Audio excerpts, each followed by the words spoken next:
I think we talked a little bit, I was at a party with you recently, we talked a little bit about an extension of what's the ecological approach to visual perception? Who's by Gibson. That? Gibson, right. So Gibson talked about tools and obstacles, right? Yeah. So you set a goal, you see a pathway. The objects that you perceive are tools and obstacles. Everything else is irrelevant. That's associated with your idea of relevance realization. But you can add layers to that. So you have tools and obstacles. You have friends and foes. That'd be the equivalent on the social level. And then there's another level too, which is like agents of magical transformation.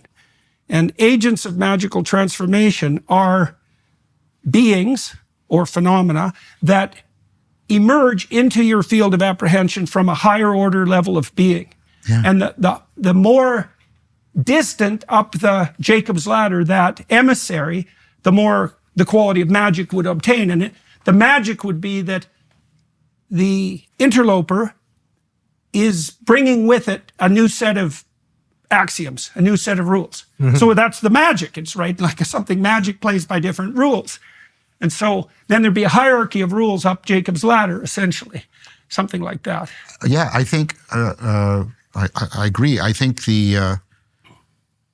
if reality is if the experience of realness is the experience of inexhaustible intelligibility, the inexhaustibility points to the fact that we cannot make it determinatively intelligible. We can't fully grasp it. I think that's really the ineffable. Yeah, and I think what that does is, and this is what my proposal, what I think existential conscience is, as opposed to pathological, psychological conscience. Existential conscience is to realize our correct attitude, our correct comportment towards the fact that reality shines in intelligibly, but it also withdraws in mystery.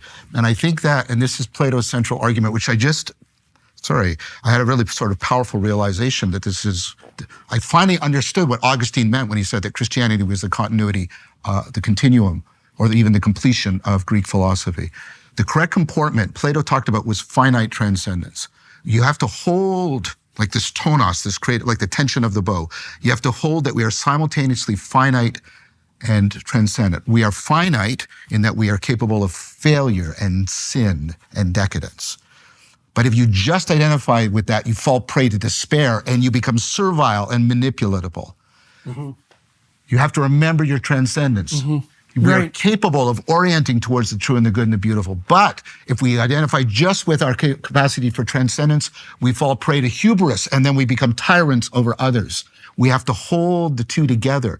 And I think existential conscience is the call to constantly re-inhabit and re-identify with holding both, remembering that reciprocal remembering of your finite and your transcendence. And I think the incarnation and the crucifixion are the enactment of finite transcendence. That's just what I was thinking, because I thought if Paget was here, that'd be the first thing he'd point out. Yeah, so that's extremely he'd love to point that out to me. Well, because you have this insistence in Christian theology that Christ as God puts on mortality comprehensively, right? It's not just death. It's kenosis. It's the deep self-emptying, right? And this all the way down. All the way down. Not past death into hell.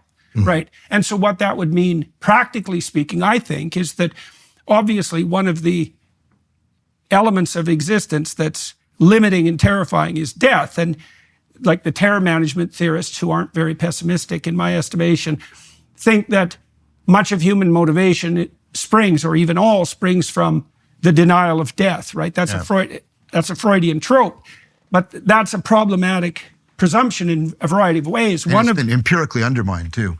Well, we'll have to talk about that, because I don't know about I know of alternative models that fit the data better, but I don't know of any direct challenges to it. But in any case, one of the problems with that presupposition is that it isn't obvious at all that death is the worst thing life has to offer. No. Now, because the people I've seen in my life that were most damaged were damaged by an encounter with true evil, with malevolence, not with death. People can actually tolerate a brush with death without collapsing into like an actual brush with death, without collapsing into psychological chaos.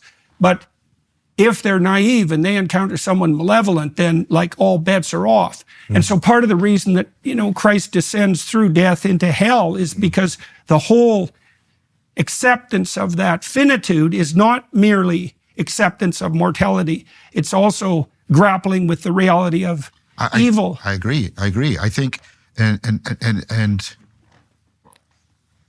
first of all, I'll say something and I want to be quiet because I want you to talk more. Because I value what you have to say.